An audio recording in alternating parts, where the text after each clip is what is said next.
que sí es importante para que la Asamblea Nacional tenga un contexto y pueda tomar la mejor decisión para el país, comentarles ciertas cuestiones que creo que son fundamentales.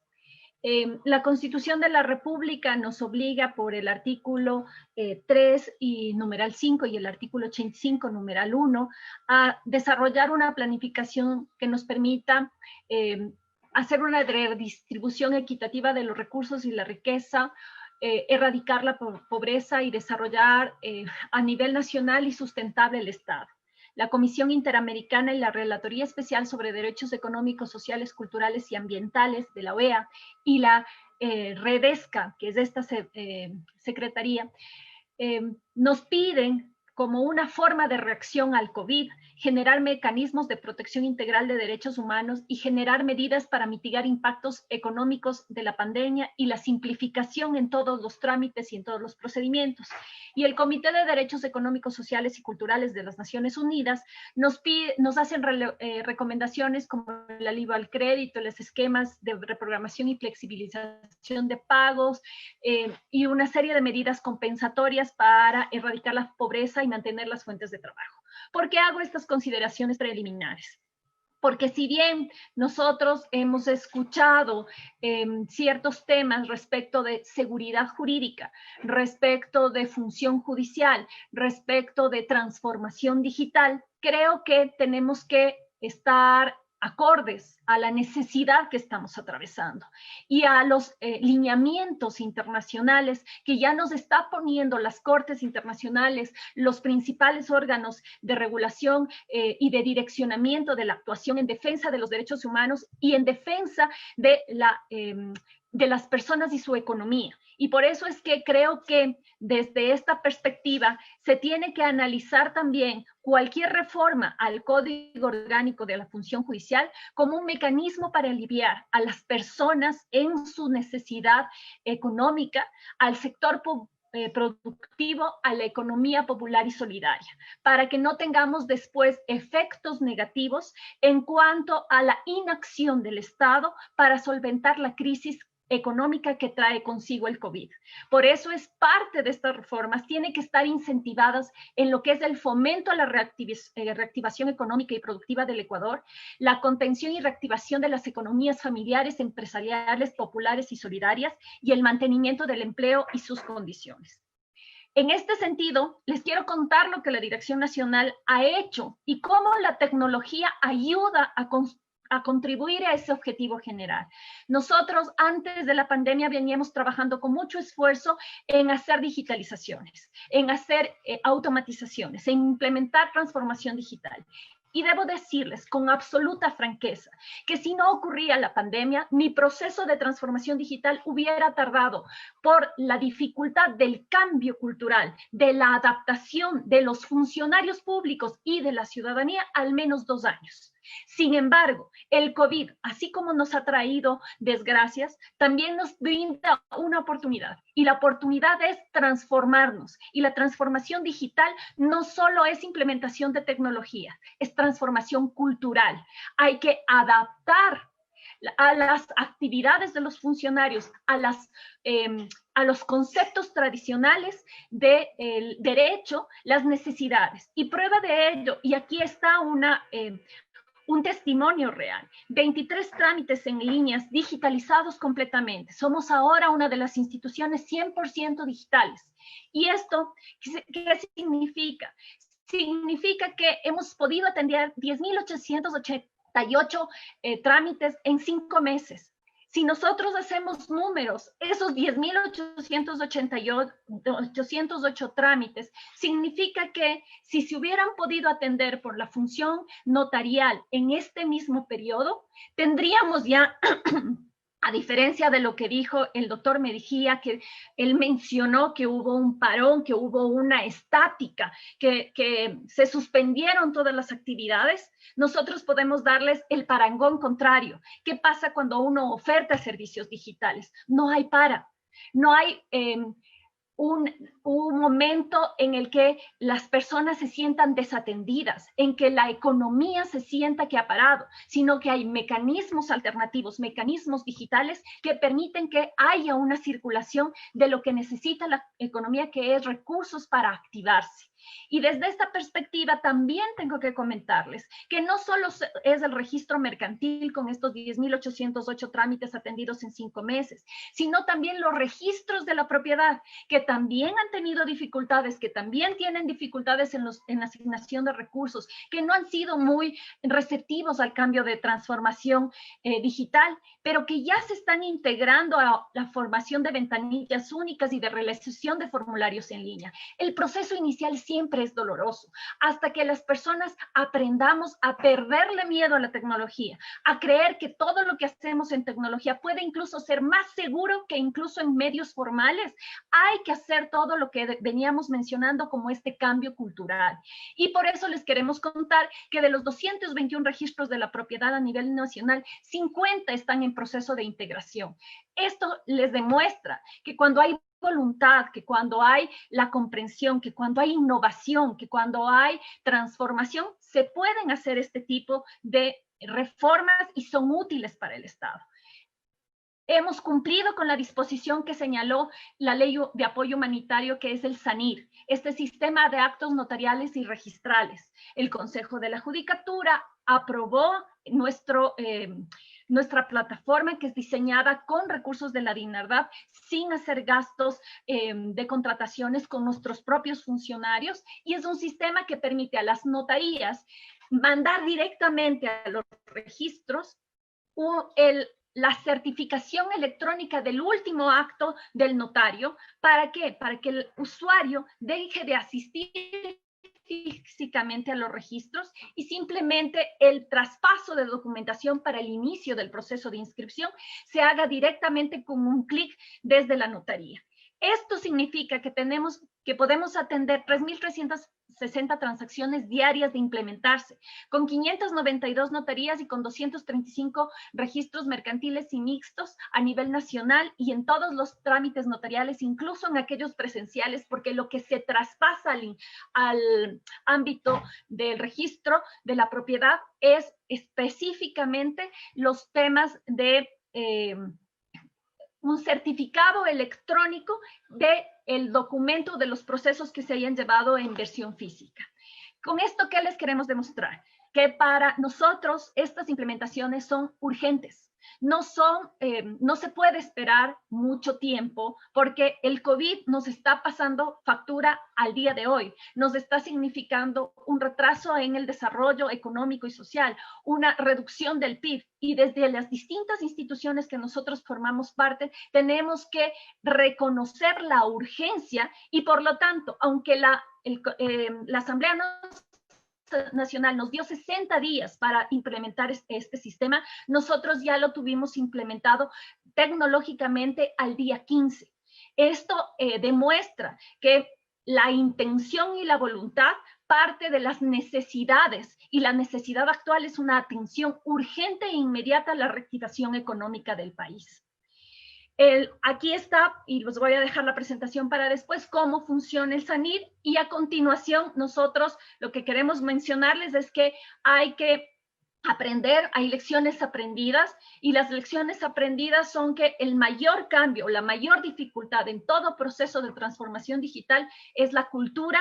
es la gestión del cambio. La estrategia, la tecnología pueden ser sustanciadas, pueden ser solucionadas de distintas formas económicas con distintas responsabilidades, pero lo más difícil es hacer el cambio en la cultura de los funcionarios y de los usuarios. A continuación, si me permite, señora presidenta, respecto ya del domicilio, quisiera dar la palabra al señor subdirector Galo Guarderas, quien es el que trabajó estos temas específicos. Trataré de hacer alguna explicación muy breve sobre algunas observaciones puntuales que se han identificado en cuanto al articulado que se ha incorporado dentro del proyecto de ley en lo que guarda referencia al domicilio electrónico. Obviamente de la intervención inicial que hizo el señor secretario, pude vislumbrar que hay la presencia de prominentes profesionales en el área procesal que entiendo darán algunos argumentos adicionales mucha valía dentro de la gestión y producción de este documento. Quisiera primero establecer un marco genérico sobre el cual creo debemos guiar el proceso de elaboración de este proyecto de ley y especialmente en lo que refiere al establecimiento del domicilio electrónico, considerando específicamente que el domicilio electrónico está directamente relacionado con la fijación de un mecanismo a través del cual se busca garantizar el ejercicio de un derecho, y no es un derecho solamente, sino que se trata de un derecho fundamental, ¿sí? Y obviamente ese derecho fundamental se encuentra incorporado dentro de la Constitución de la República y además de eso también se encuentra incorporado en diferentes instrumentos internacionales como son la Convención Interamericana de Derechos Humanos. Y obviamente también es importante recalcar la importancia de implementar estos mecanismos electrónicos con el objeto de viabilizar que la operación del sistema de justicia pueda mantenerse de forma permanente, tomando en consideración que también estos órganos que conforman el sistema interamericano de derechos humanos ya lo han dicho en varias oportunidades, que de uno de los factores fundamentales dentro de los procesos que está atravesando el país y el mundo es garantizar precisamente el acceso a la justicia, es decir, el ejercicio efectivo de los ciudadanos a la tutela judicial efectiva. Bajo esa lógica, entonces, hay que entender que toda esta normativa que busca regular precisamente la implementación del domicilio electrónico tiene que estar directamente relacionada con la viabilidad de poder ejercer este derecho fundamental. Y obviamente todo derecho fundamental tiene una parte que actúa como titular del derecho y por otro lado tenemos un responsable. En este caso, el responsable pasa a ser el Estado, que es quien debe garantizar o establecer el marco jurídico necesario para que los ciudadanos puedan acceder a este derecho sin ningún tipo de restricciones. Bajo esa lógica, me permito hacer apreciaciones puntuales al proyecto que se ha remitido en cuanto a lo que deba relación a domicilio electrónico. En cuanto al Código Civil, se hace referencia en el artículo 47, numeral 1, precisamente bajo una recomendación que realizó la institución, que era necesario incluir que el domicilio electrónico tiene que estar configurado en un sitio informático seguro. Y esto es fundamental bajo la lógica que acabé de mencionar y los preceptos constitucionales que acabé de mencionar, tomando en consideración que a través de este mecanismo se debe garantizar que la entrega y almacenamiento de las notificaciones remitidas a través de las direcciones de domicilio electrónico deben ser estables, deben ser seguras, deben ser eficaces, rápidas y sencillas. Por otro lado, también se debe garantizar o establecer que estas medidas de seguridad de la información deben garantizar la disponibilidad, integridad, confidencialidad de la información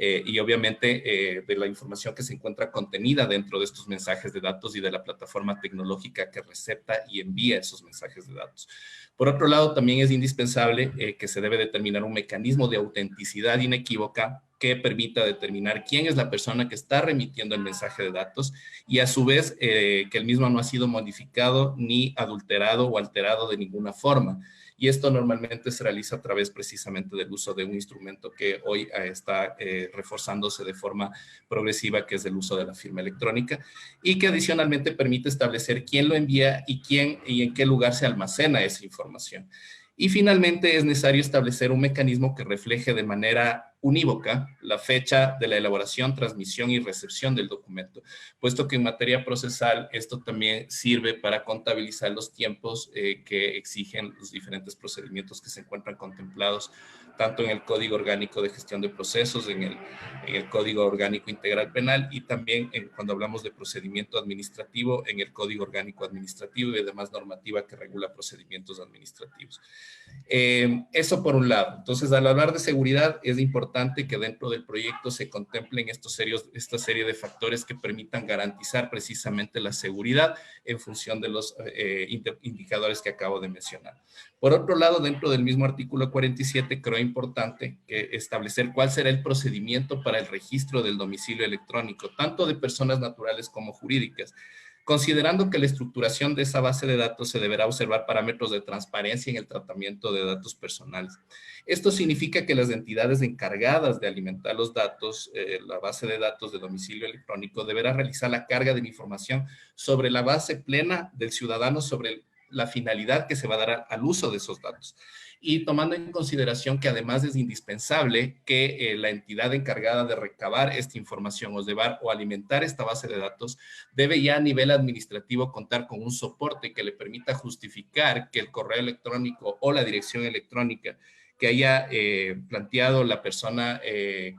o el ciudadano corresponda a una declaración destinada a recibir notificaciones o citaciones dentro del ámbito jurisdiccional y el ámbito administrativo. Creo que es un aspecto que hay que considerarlo y que obviamente creo que es importante no dejarlo a discreción de las diferentes entidades del sector público y que obviamente entiendo yo debería estar regulado de forma amplia dentro del proyecto de ley. Otro tema adicional dentro del mismo artículo 47 es una recomendación en cuanto al uso de conceptos jurídicos indeterminados. En el último inciso se habla de que el domicilio electrónico de la persona jurídica será la dirección electrónica registrada y actualizada de forma permanente. Es importante considerar que el uso de conceptos jurídicos indeterminados amplía de forma poco controlada los márgenes de discrecionalidad en cuanto al ejercicio de la actividad administrativa. Y obviamente eso repercute también en cuanto al criterio de valoración que pueda dar ya los entes jurisdiccionales dentro de un proceso jurisdiccional o los entes administrativos dentro de un procedimiento administrativo para determinar si es que en efecto se ha procedido a realizar la citación o la notificación a través de un medio válido. Bajo esa lógica, creo que utilizar el término forma permanente deja muy abierta la posibilidad de que cada entidad establezca cuál es ese margen de temporalidad. Y eso quizás también pueda generar una cierta afectación en cuanto al ejercicio de los derechos de los ciudadanos, principalmente, como les había indicado, sobre lo que circula todo este proceso, que es la protección del debido proceso. En cuanto al artículo 53, que se está sustituyendo en el Código Orgánico General de Procesos, mi observación sería muy puntual, puesto que ahí se hace referencia a un texto en el cual dice: la citación es el acto por el cual se le hace conocer al o el demandado el contenido de la demanda o de la petición de una diligencia preparatoria y de las providencias recaídas en ellas. Se realizará de forma personal mediante boletas en el domicilio electrónico, por correo electrónico de conformidad con la ley o a través de medio de comunicación ordenado por la o el juzgador. El medio de notificación es a través de la boleta. Yo creo que el mecanismo de notificación puede variar. Entonces, quizás sería un tema que se debería considerar, quizás dentro de la modificación del artículo 53, que pensaría yo incluso es un error que se encuentra también dentro del texto actual del Código Orgánico de Gestión por Procesos, que quizás valdría la oportunidad para poder hacer la modificación ya en esta reforma. Esto sustancialmente se da también cuando revisamos la reforma del artículo 55.1 del mismo Código Orgánico de Gestión por Procesos, en donde se establece que la notificación a través de correo electrónico se realiza a través de 3 boletas. Es decir, partimos de la misma lógica que más allá de que la notificación sea a través de correo electrónico, domicilio electrónico o de forma personal, la notificación se hace a través de boleta. La diferencia es que la notificación en el caso de correo electrónico, de acuerdo a lo que establece el 55.1, se realizaría a través de 3 boletas. Entonces, quizás es un aspecto que también ponemos como una observación al proyecto. En cuanto al artículo 55, numeral 1, es importante considerar la naturaleza o la razón de ser de la notificación o de la citación dentro de un proceso jurisdiccional, incluso aplicable también al ámbito del procedimiento administrativo, que es, en primer lugar, brindar la autenticidad, es decir, que el documento permita identificar de manera fehaciente el origen del mismo, es decir, que proviene de un juez. La segunda es brindar o garantizar la integridad, es decir, que se asegure que dicho documento no ha sufrido alteración alguna durante el proceso de envío y recepción y que obviamente sea solo de lectura y que tenga prohibida y protegida su modificación, es decir, el documento que se emite no podría ser modificado por parte del receptor de la notificación. Otro aspecto sería la contranotificación, es decir, que sea imposible tanto para los remitentes como para los receptores negar que recibieron la notificación, creando un sistema de aviso automático para el juez cuando sea recibido por el destinatario. Otro factor es el no repudio de parte del emisor ni del receptor, que no se puede rechazar este tipo de notificación en el correo electrónico ni bloquearlo como correo no deseado. Y finalmente, se debe establecer el momento exacto de la emisión y recepción, como les había indicado dentro de las garantías que habían sido señaladas en los aspectos referentes a la definición del domicilio electrónico. Otro aspecto quizás a comentar dentro del artículo 55, numeral 1, es el que se establece en el numeral 2, cuando se determina que cuando una persona no cuente con un domicilio electrónico previamente registrado, se podrá realizar el acto de citación a través del correo electrónico bajo las siguientes reglas. Y el numeral 2 dice, a los órganos, entidades e instituciones del sector público a través del casillero judicial electrónico que deberán mantener registrado y actualizado en el Consejo de la Judicatura. Creo que en ese caso es necesario también guardar concordancia con el proyecto de reforma que se da a la Ley de Comercio Electrónico, Firmas Electrónicas y Mensajes de Datos, donde se establece que las notificaciones a los representantes de las personas jurídicas del sector público se harán en las oficinas de estos tuvieran en el domicilio judicial electrónico registrado en el Consejo de la Judicatura. Asimismo, en la misma ley se establece la posibilidad de hacer uso del sistema de notificaciones electrónicas. En el caso de que el mecanismo a utilizarse sea el sistema de notificaciones electrónicas, entendería yo bajo esa lógica que el domicilio electrónico estaría fijado en función a la habilitación de los usuarios dentro de ese sistema de gestión de notificaciones electrónicas, que actualmente lo administra la Dirección Nacional de Registro de Datos Públicos, y que de hecho es un sistema que actualmente lo utilizamos nosotros para direccionar cualquier requerimiento que generan los órganos jurisdiccionales en las diferentes entidades registrales existentes a nivel nacional. Háblese de registros de la propiedad y registros mercantiles. En cuanto al numeral 3, creo importante que se tome en consideración que el correo electrónico registrado en el ente de control corresponde al domicilio electrónico conforme al artículo 47.1 del Código Civil. De la reforma que se está planteando para el Código Civil. En este tema creo que es importante tomar en cuenta un tema en particular. Si nosotros estamos planteando dentro del 47.1 que el domicilio electrónico para personas jurídicas será aquel que conste registrado dentro de las entidades que deben el control de estas personas jurídicas, obviamente hay que tener cuidado de que no cualquier correo electrónico que se registre dentro de una entidad que no sea calificado como domicilio electrónico pueda servir como un mecanismo para poder generar una citación, volviendo a reiterar la importancia de garantizar precisamente el ejercicio del derecho a la defensa y el debido proceso que está contemplado en la Constitución de la República.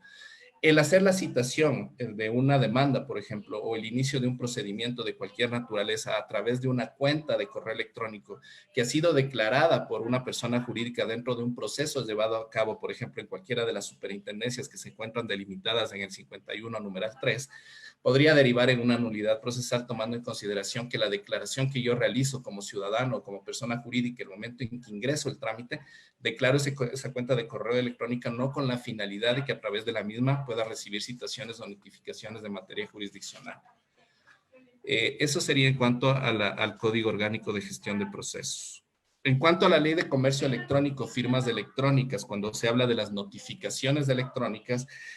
nosotros hemos considerado, se ha incorporado dentro de ese proyecto la incorporación del uso del sistema de notificaciones electrónicas. Sobre este tema quisiera hacer una exposición en la cual ustedes puedan conocer cómo funciona este sistema. Este sistema es una herramienta informática que permite hacer un proceso de conexión entre diferentes entidades. En el caso particular, cómo se está utilizando el sistema de notificaciones electrónicas, es una conexión directa entre los juzgados o diferentes unidades jurisdiccionales y los registros de la propiedad o mercantil existentes a nivel nacional. Esto permite precisamente cumplir con estos criterios de seguridad que mencioné inicialmente, que guardan relación con la disponibilidad, integridad, confidencialidad, entrega y almacenamiento, sean eficaces, seguras, rápidas, sencillas, que la autenticidad sea inequívoca a través y que se permita determinar quién es la persona que está remitiendo el mensaje de datos y finalmente la identificación unívoca de la fecha de elaboración, transmisión y recepción del documento.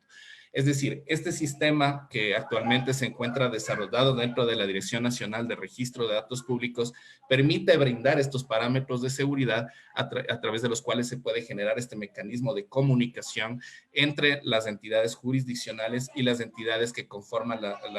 el sector público. Finalmente, en cuanto a lo que guarda relación con la ley notarial, me suscribo a lo manifestado por el doctor Juan Carlos Mejía. Hay que entender que obviamente la ley notarial es una ley que fue aprobada en el año 1966 y que obviamente eso conlleva a que esta ley ya no se acople a la realidad existente no solo en el país, sino en el mundo. Esto es lo que muchos en doctrinas llaman que esta norma ha perdido vigencia sociológica. Sí, obviamente es un criterio de apreciación precisamente incluso que sirve para establecer la legitimidad de una norma en función a que la misma ya no responde a la exigencia que se va dando dentro del proceso evolutivo que sufre la sociedad. Bajo esa lógica, es importante considerar que más allá de realizar quizás cambios puntuales que se puedan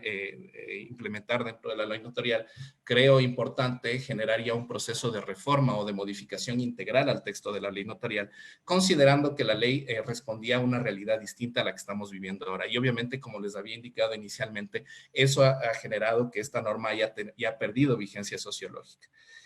Bajo esa lógica, valga la redundancia, es importante que se trabaje ya en un proyecto integral de reforma a la ley notarial, porque también resulta un poco complejo el poder adaptar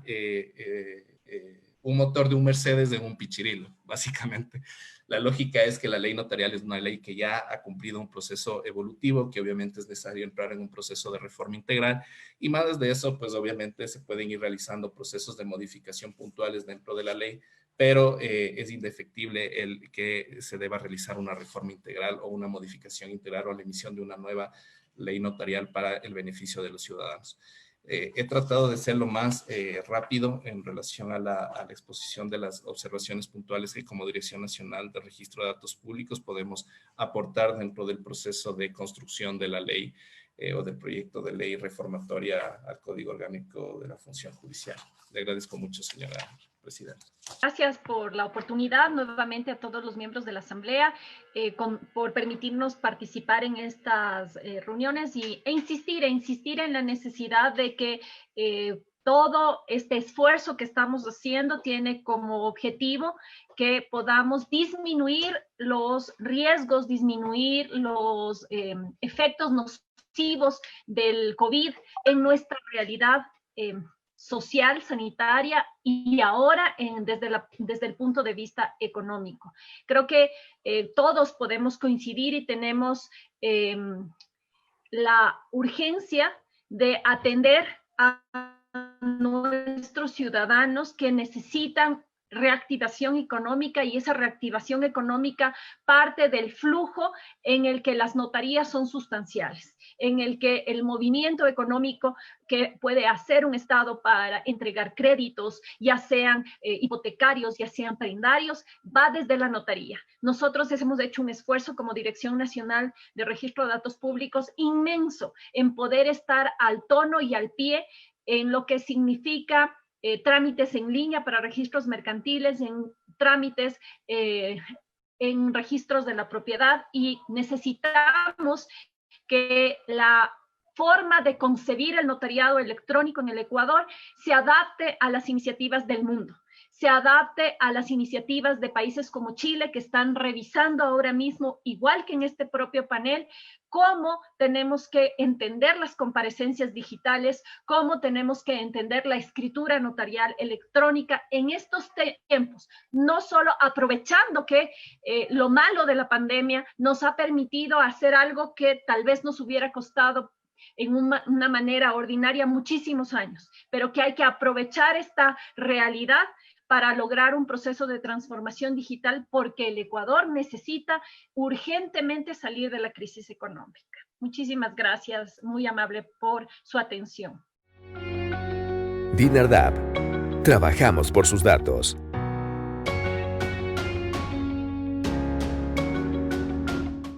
El gobierno de todos.